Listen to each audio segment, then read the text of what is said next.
Assalamualaikum warahmatullahi wabarakatuh. Halo teman-teman, apa kabar semuanya?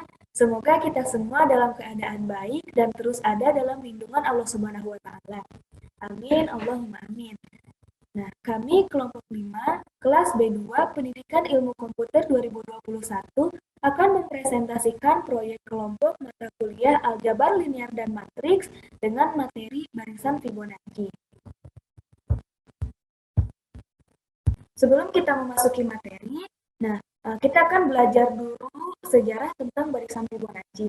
Jadi pada tahun 1202 terdapat matematikawan yang namanya itu adalah Leonardo Opisa yang biasa dikenal dengan nama Fibonacci. Nah, Fibonacci ini tuh mengemukakan masalah-masalah yang ada dalam kehidupan sehari-hari gitu. Dan salah satu contohnya itu adalah jumlah kelinci gitu. Nah, misalkan mula-mula ada sepasang kelinci, kelinci jantan dan kelinci betina yang baru lahir. Nah, setiap bulan kelinci-kelinci yang sudah berumur 2 bulan ini tuh akan beranak 2 ekor kelinci, di mana 2 ekor kelinci ini tuh adalah jantan dan betina. Nah, carilah banyaknya kelinci setelah 12 bulan dan secara umum setelah suku N bulan. Nah, penyelesaiannya kita tahu itu pada bulan ke-0 terdapat satu pasang kelinci, sebut saja mereka adalah pasangan A. Nah, pada bulan pertama, jumlah kelincinya masih sama, yakni satu pasang, hanya pasangan A, karena mereka belum cukup umur untuk beranak. Nah, pada bulan kedua, pasangan A mempunyai sepasang anak, sebut saja sepasang anaknya itu adalah pasangan B. Jadi, total ada 2 pasang kelinci atau jumlahnya ada 4. Nah, pada bulan ketiga, pasangan A mempunyai sepasang anak lagi, sebut saja pasangan C. Tetapi pasangan B belum punya anak karena belum cukup umur. Jadi total kelincinya itu ada 3 pasang. Nah, pada bulan keempat, pasangan A mempunyai sepasang anak lagi, sebut saja pasangan D. Pasangan B juga mempunyai sepasang anak, sebut saja pasangan E. Jadi total 5 pasang kelinci. Nah, begitu juga seterusnya gitu. Nah, baik teman-teman, di sini terdapat tabel yang berisikan anak kelinci yang lahir pada tiap bulan ke N. Nah, induk kelinci A, ketika dia 1 bulan belum memiliki anak. Nah, ketika dia sudah memasuki 2 bulan, sepasang kelinci A memiliki anak yang dinamakan dengan sepasang kelinci B. Gitu ya. Dan pada saat bulan ketiga, induk kelinci A memiliki anak disebut dengan pasangan C. Begitupun selanjutnya. Nah, di sini ada pasangan B. Pasangan B otomatis dia sudah menjadi induk. Nah, pada saat dia masih berumur 1 bulan, berarti ketika dia 3 bulan, pasangan A, ketika B 1 bulan, dia belum memiliki anak. Dan ketika B sudah memasuki 2 bulan, mereka memiliki anak, yang dimana anak ini disebut dengan pasangan E. Begitupun selanjutnya. Ya. Nah, ini dan masih banyak lagi gitu, maka dia akan terus-terusan seperti itu, terus-terusan sambung menyambung. Kayak sekarang kita masuk ke penyelesaian dari masalah yang tadi. Kita misalkan X suku ke N menyatakan banyak pasangan kelinci yang hidup pada bulan ke N, di mana N harus lebih besar sama dengan dari 0. Nah, X suku ke N ini tuh terbentuk dari 2 hal, yakni X suku ke N dikurangi 1, pasang kelinci dari bulan sebelumnya, ditambah dengan jumlah pasang anak yang dilahirkan.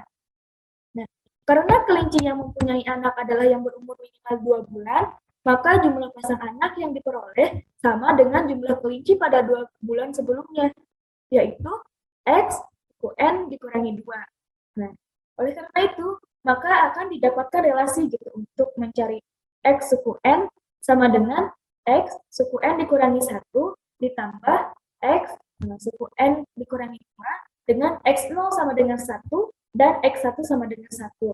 Nah, relasi ini dikenal dengan relasi Fibonacci gitu ya. XI yang terbentuk disebut barisan Fibonacci.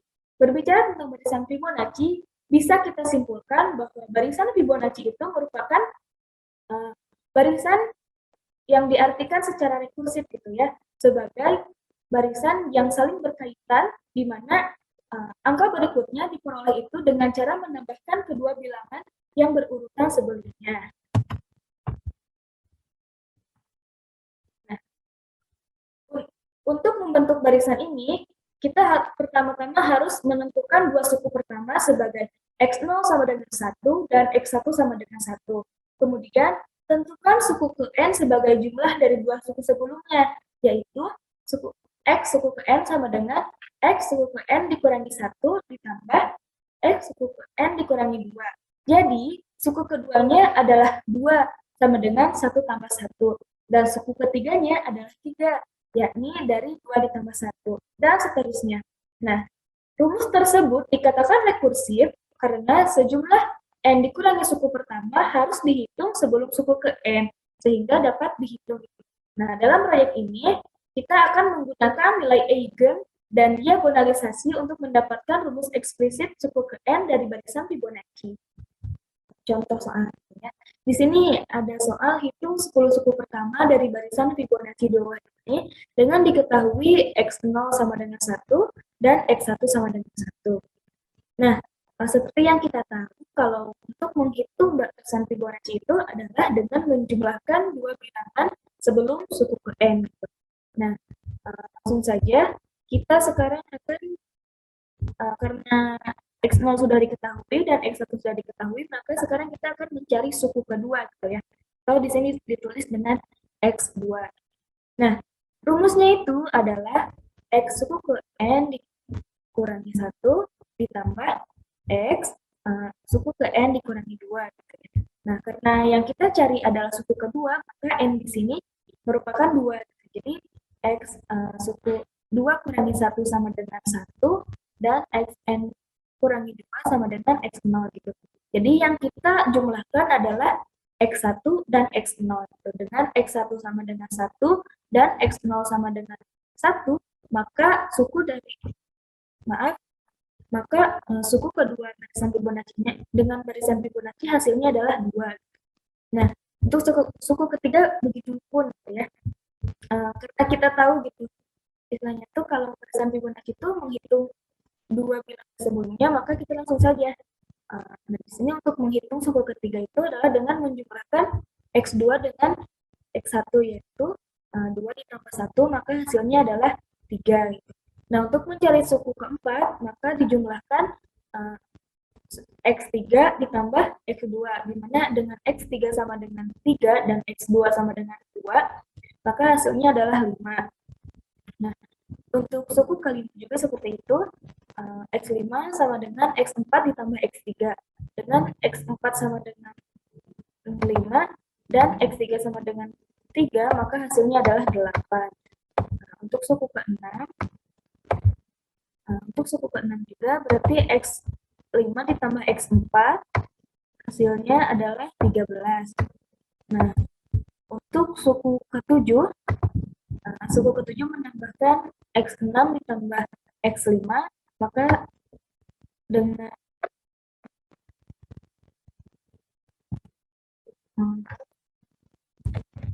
nah 13 ditambah 8 hasilnya adalah 21. Nah, untuk selanjutnya, untuk mencari X8 adalah dengan menjumlahkan suku ke-7 ditambah suku ke-6, yakni 21 tambah 13, maka hasilnya adalah 34. Nah, untuk suku ke-9, berarti suku ke-8 dengan nilai 34 ditambah suku ke-7 dengan nilai 21, maka hasilnya adalah 55. Dan untuk suku ke-10, yakni dengan menjumlahkan X9 dengan nilai 55 ditambah dengan X8 yang nilai 34, maka hasilnya adalah 89. Nah, selanjutnya di sini ada matriks A pangkat 3 dikalikan dengan matriks 2. Nah, matriks A pangkat 3 itu hasilnya adalah matriks 2 kali 2 yang isinya ada 3, 2, 2, dan 1. Kemudian dikalikan dengan matriks X0, X1 gitu ya. 1 dan 1, maka hasilnya itu adalah matriks 2 kali 1 yang isinya 5 dan 3, di mana ini merepresentasikan suku Fibonacci ke-5 dan ke-3. Nah, berarti teman-teman rumusnya itu untuk membuktikan ini adalah A pangkat suku ke N kurang 1 dikali dengan X0 matriks yang isinya X0 dan X1 sama dengan hasilnya adalah matriks Pecky, di mana Pecky ini tuh merupakan representasi suku Fibonacci ke N dan ke N dikurangi 1. Nah, begitu,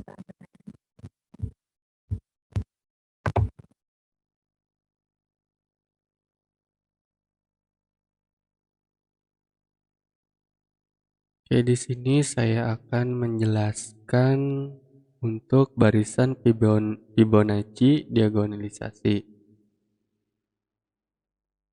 Suatu matriks persegi A dinamakan bisa didiagonalkan jika ada suatu matriks P yang invertible sedemikian rupa sehingga P inverse dikali A dikali P adalah matriks diagonal. Maka matriks P tersebut dapat dikatakan mendiagonalkan matriks A. Untuk mendiagonalkan matriks n dikali n itu ada beberapa tahapan. Yang pertama, kita cari n vektor eigen yang bebas linier dari matriks A.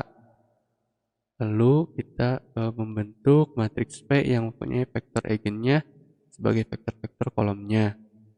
Lalu kita membuat matriks D, yaitu matriks diagonal sama dengan P inverse dikali A dikali P, yang merupakan matriks diagonal dengan lambda 1, lambda 2, dan lambda seterusnya adalah unsur-unsur diagonal yang berurutan. Dan lambda I adalah nilai-nilai eigen yang bersesuaian dengan PI. Oke, di sini diketahui untuk matriks A-nya itu sama dengan 1, 1, 1, 0. Lalu carilah matriks P sehingga P inverse dikali A dikali P sama dengan D adalah matriks diagonal. Dengan penyelesaiannya sebagai berikut. Yang pertama, di sini kita harus mencari nilai eigen dengan cara dideterminankan. Dengan rumusnya itu adalah lambda dikali matriks identitas dikurangi matriks A sama dengan 0. Lalu kita substitusikan lambdanya itu, kita substitusikan lambda dengan matriks identitas, lalu kita kurangi dengan matriks A, dan didapatkan hasil matriks seperti berikut, yaitu lambda min 1, min 1, min 1, dan lambda.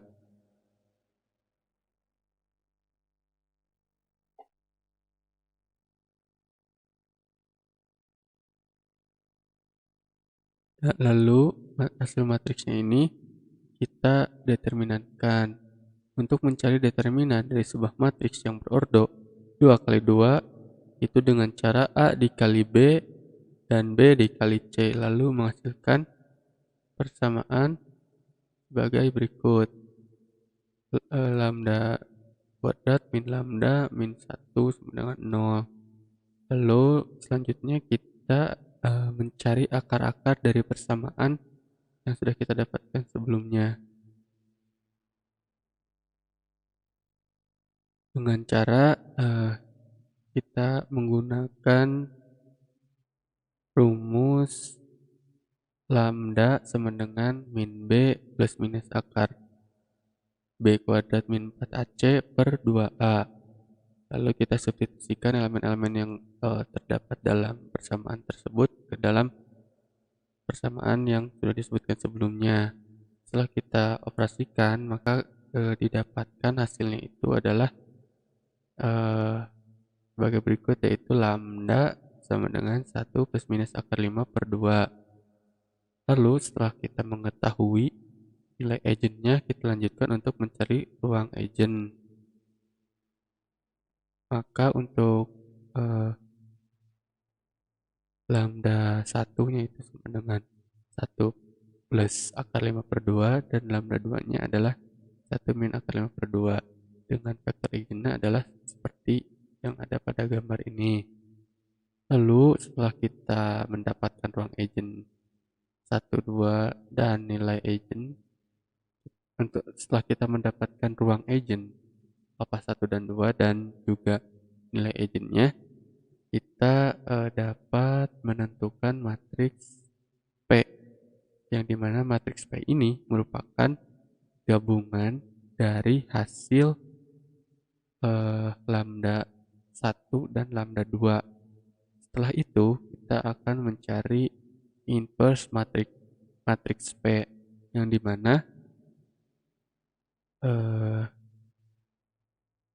Matriks diagonal itu merupakan matriks yang dibentuk dari persamaan P dikali matriks A dikali D dan juga P inverse.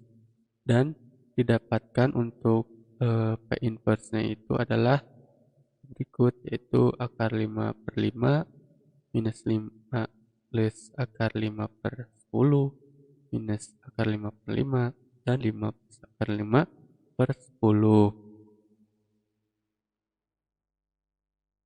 Selanjutnya kita akan menentukan matriks diagonalnya dengan cara mensubstitusikan elemen-elemen yang sudah kita dapatkan sebelumnya. Lalu di sini bentuk matriks diagonalnya itu adalah D sama dengan 1 plus akar 5 per 2, 0, 0, dan 1 min akar 5 per 2. Yang dimana untuk matriks diagonal itu mempunyai suku-suku utamanya sejajar.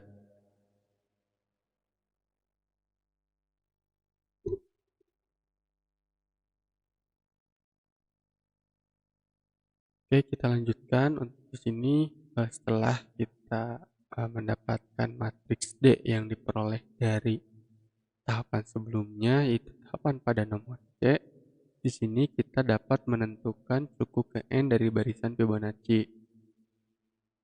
Di sini ada PV inverse dikali suku ke 0 dan suku ke 1 sama dengan 2 dan 1.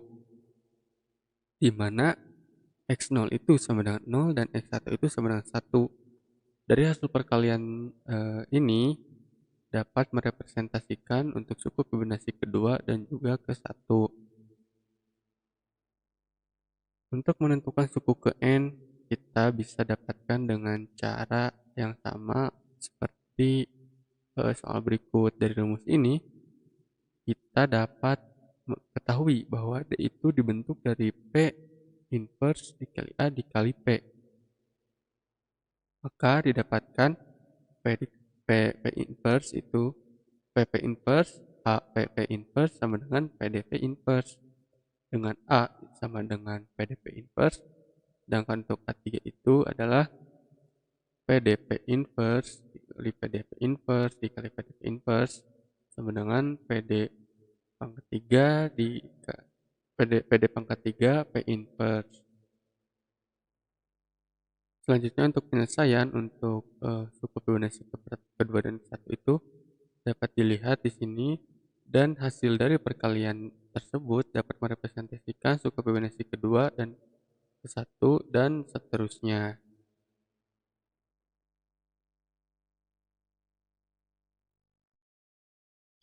Kemudian untuk persoalan berikutnya, nah pada persoalan kali ini yang mana terdapat 3 persoalan, yaitu persoalan E, F, dan G. Akan saya buat penyelesaiannya ke dalam bentuk program yang memakai bahasa C, di mana E ini meminta kita untuk menentukan suku barisan Fibonacci ke 100 dan ke 200. Yang mana jika dikalkulasikan atau dihitung secara manual, maka akan membutuhkan waktu yang sangat lama. Begitu pula dengan F dan G. Pada bagian F ini kita diminta untuk membuat program mengenai barisan Fibonacci, ya, di mana diketahui pada bagian F ini suku ke nolnya adalah 0 dan suku pertamanya adalah 1. Kemudian untuk bagian G, yang mana suku ke nolnya adalah A dan suku ke satunya adalah B, di mana A ini merupakan bilangan bebas atau dari programnya sendiri, inputan dari pengguna. Kita langsung lihat ke source code-nya. Nah, di sini sudah terlihat. Nah, untuk persoalan tadi diketahui bahwa suku ke nolnya untuk bagian E dan F, suku ke nolnya adalah 0 dan suku pertamanya adalah 1. Dan di sini deklarasikan Fn yang mana merupakan suku barisan Fibonacci yang akan kita cari. Yang mana untuk penyelesaian bagian E, menentukan suku ke-100 dan ke-200. Maka kita langsung jalankan saja untuk menentukan. Masukkan banyak deret Fibonacci, suku ke-100. Nah, maka inilah hasilnya. Sudah terlihat bukan? Jika dikalkulasikan secara manual akan memakan waktu yang sangat lama. Kemudian suku ke-100 sudah. Apakah Anda ini keluar dari program? Tidak. Belum. Nah, ke-100 dan ke-200. Kita cek. Lihatlah. Ini hasilnya. Sangat banyak. Maka dari itu saya untuk penyelesaian suku Fibonacci ke-100 dan ke-200 ini saya menggunakan langsung menggunakan program, menggunakan bahasa C. Nah, di mana saya akan jelaskan juga tentang source code untuk penyelesaian F, di mana kita diminta untuk membuat program mengenai deret Fibonacci. Nah, di sini sudah terlihat deklarasi integer I dan N dan karakter C. Di sini karakter ini untuk persyaratan pengulangan, untuk pemberhentian pengulangan. Yang utamanya adalah integer ini, yang mana integer I dan N. I itu merupakan pengulangannya, iterasinya, dan N ini adalah suku ke-nya, banyak suku Fibonacci-nya. Nah, di sini kemudian di dalam perulangan ini, karena Fibonacci juga rekursif, yang mana pertambahan dari suku-suku sebelumnya. Maka dari itu menggunakan perulangan juga, dapat menggunakan perulangan. Di sini di dalamnya untuk tipe data Fibonacci-nya itu sendiri yaitu di mana Fn yang akan kita cari suku Fibonacci ke N, F0 suku Fibonacci ke 0, dan diketahui sama dengan 0, suku Fibonacci ke 1 yaitu sama dengan 1. Nah, disinilah penyelesaiannya, yaitu else, yang dimana perulangan ini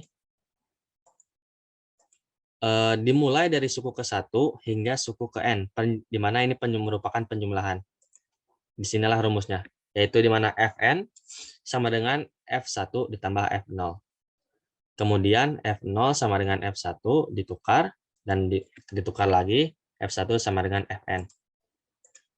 Kita contohkan menentukan suku barisan Fibonacci ketiga, di mana N-nya kita masukkan 3, maka di sini N-nya 3, di mana I-nya adalah 1, dan perulangan for ini akan berhenti ketika perulangan ketiga.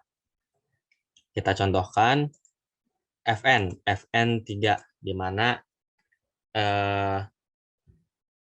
merupakan Fibonacci itu merupakan rekursif.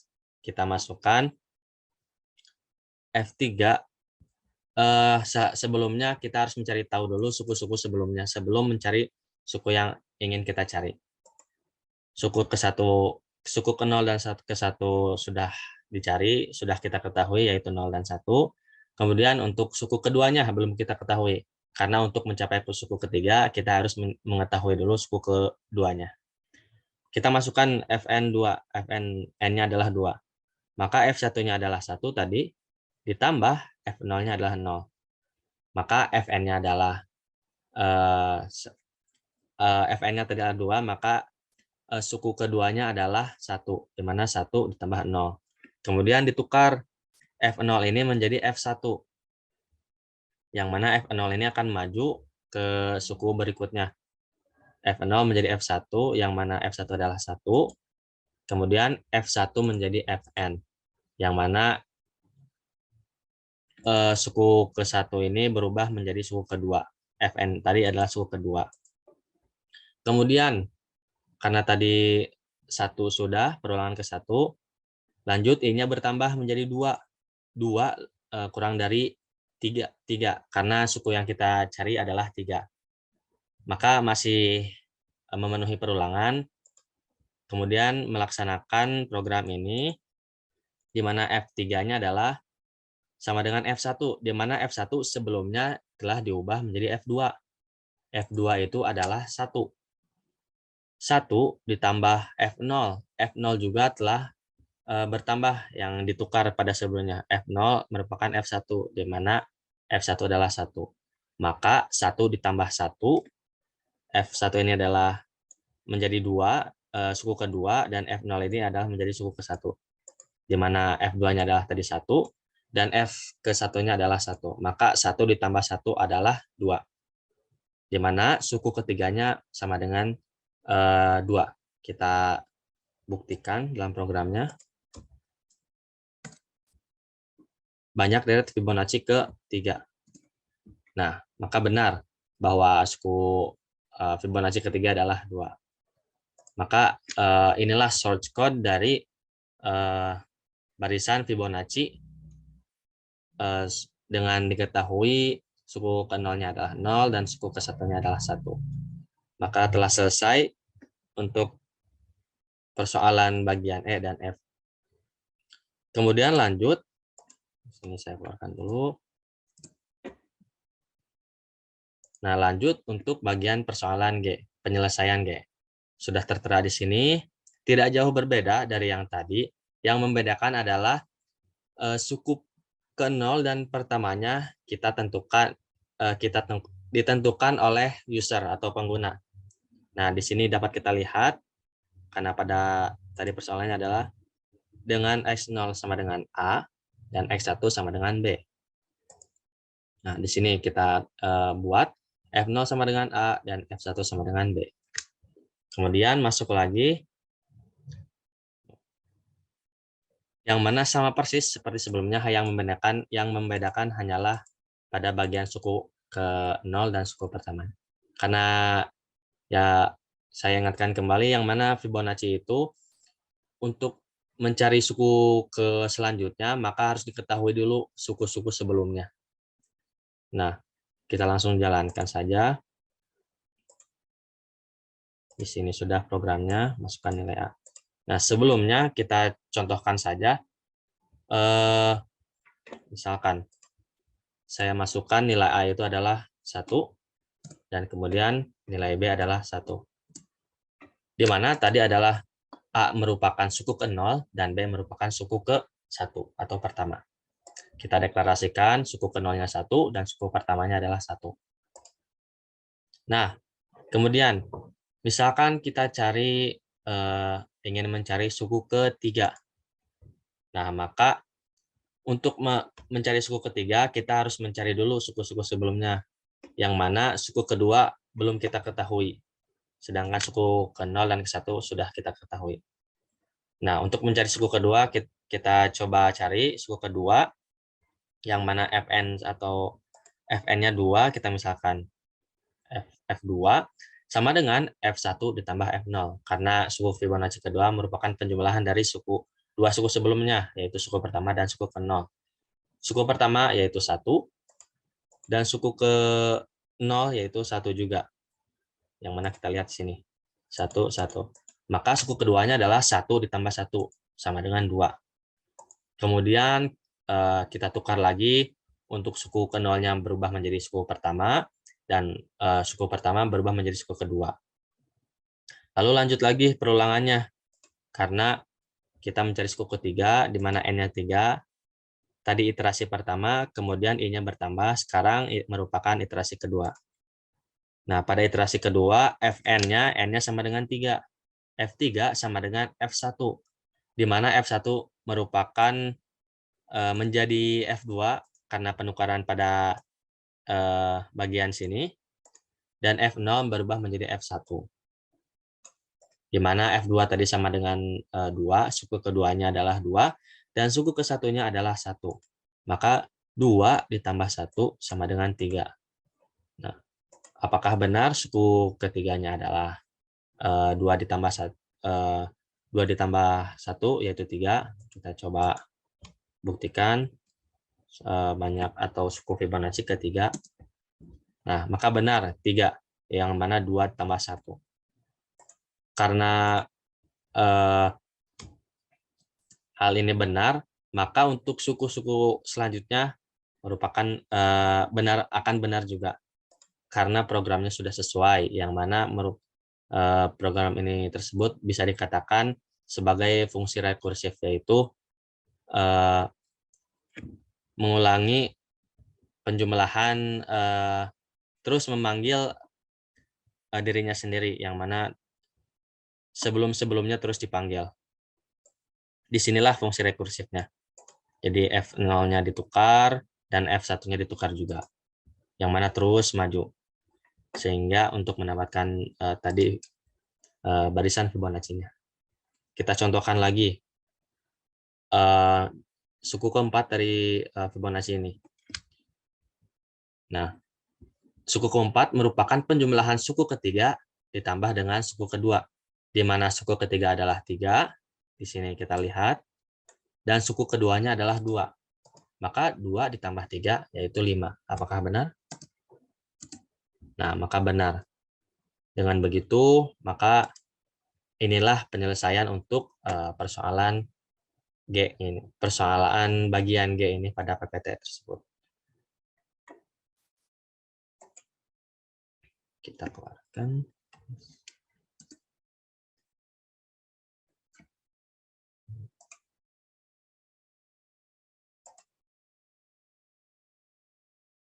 Mungkin cukup sekian penjelasan dari saya. Apabila terdapat pertanyaan, boleh kolom di komentar di bawah ini. Sekian dari saya. Terima kasih. Wassalamualaikum warahmatullahi wabarakatuh.